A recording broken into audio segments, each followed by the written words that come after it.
Hi guys, hello from Ukraine, it's that Lviv girl, and here I am with Helen. Hi, I'm Helen Norheim.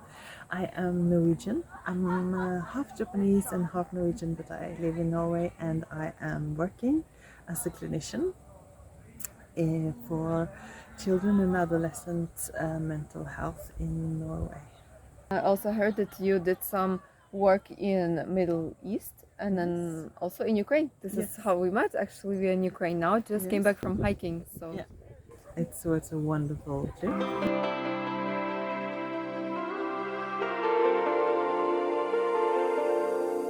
It's been a roller coaster. I am here now just to meet up with old friends and colleagues from an NGO that works here and who I actually met in Middle East. And since 2011, I thought that there was maybe something that if I could do something for children and families, refugees. So I volunteered and I was here first time in October and in February this year.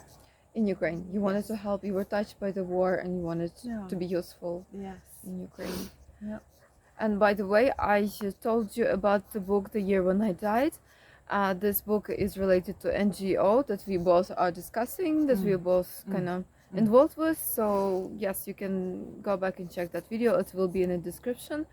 Can you tell me more about first maybe children in Middle East? Yes.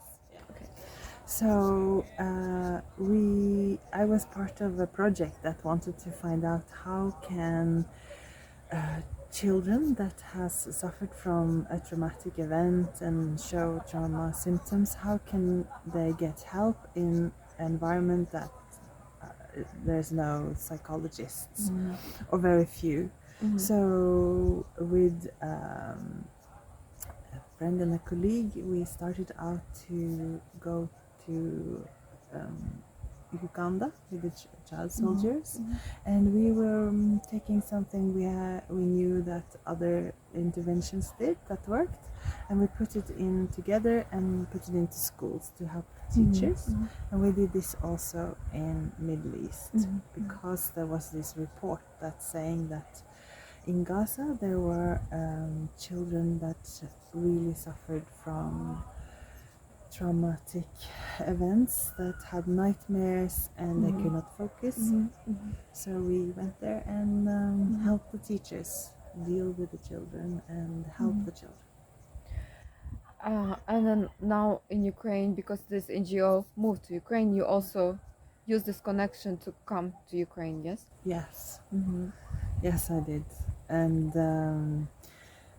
it just feels that I am very lucky living in a country that we have peace, and I am fortunate to have access to this educations and trainings, and I felt that it's at least something I can share.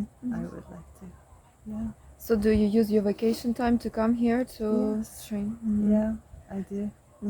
Nice. So you have no actually rest for yourself. You dedicate your free time to this For many years, I have dedicated my holidays for children in war zones and their families, parents, and it has been very rewarding and it felt good. And I have also been very lucky to have a boss that felt like we should support Ukraine. So he let me have 3 days off. Nice. 3 weeks off, sorry. Yeah. Can you tell me war and children? How does it affect them? War affects us in many ways, and that also means it affects children. Like, yeah, I have mainly experienced with children underneath 6 lately. So we can see that a child may be very still, but inside there's a lot of stress going on. And you can find children that are reacting by what we call shutting down, which means that they are very still and not react and not engaging in play, and that should be something we should look for. or be aware of. And then we had children that could be very hyper vigilant. It's hard to to rest and to concentrate, and also some children get very easily angry. So it's important to not to understand the reasons behind this behavior. Might be of emotional need for safety. I can feel but you love me. Take me to a place I'm calling for. Open up the doors I'm knocking on. No, I'm losing control. I want to say to parents that if you are worried that your child may suffer from war, that there is no shame of getting help, and that it is also very optimistic because children's brain are so receptive for new and new experience. So yes, I think that is what I will say. And if you also feel that it's the war taking a toll, please don't be shy and shameful. That it's normal reactions to a very unnormal situation.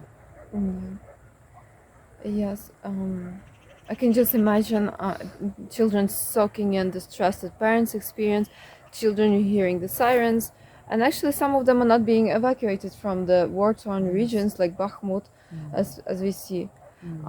So, and then also there are many foreigners, many NGOs now in Ukraine helping, using the best talents and skills to help in this situation and feeling the call of heart to help us. So this is really, we are blessed by this. Thank you for watching this video. Thank you. Bye. It's been a roller coaster, but you stayed. And now I'm taking over for the day. 'Cause I can be what you wanna be. And I can feel but you love